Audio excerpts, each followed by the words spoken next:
Bakit po ba tinatakpan ang mga imahen tuwing Holy Week?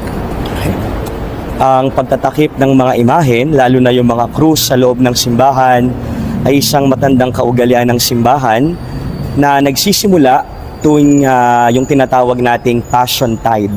Yan yung ikalimang linggo ng Kwaresma, that's a week before Palm Sunday, sinisimulan ng takpan ng mga imahe na ito. Sapagkat sa mga panahong ito na yung mga panahon kung saan nababasa natin sa Ebanghelyo, yung pagnanais ng mga Hudyo, mga tao na dakpin si Jesus, ngunit siya'y palaging umaalis o nagtatago o nakakaalis sa kanilang piling. Hindi dahil natatakot siyang mahuli, pero dahil sabi rin sa Gospel, hindi pa niya oras. Kaya tinatakpan natin. At sabi rin sa atin na ito'y paraan din po ng pagfa-fasting. No? Kapag nakatakip ang mga imahen sa simbahan, ay nagkakaroon tayo ng masigit na focus sa kung ano ang pinakamahalaga sa mga araw na ito. No, hindi lamang yung mga nakikita natin, pero yung pagtingin ng mas malalim sa kung ano ang nasa puso natin. No?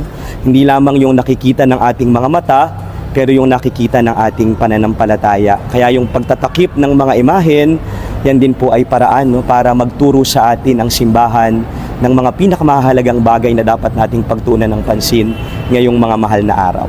Thank you, Father Jello.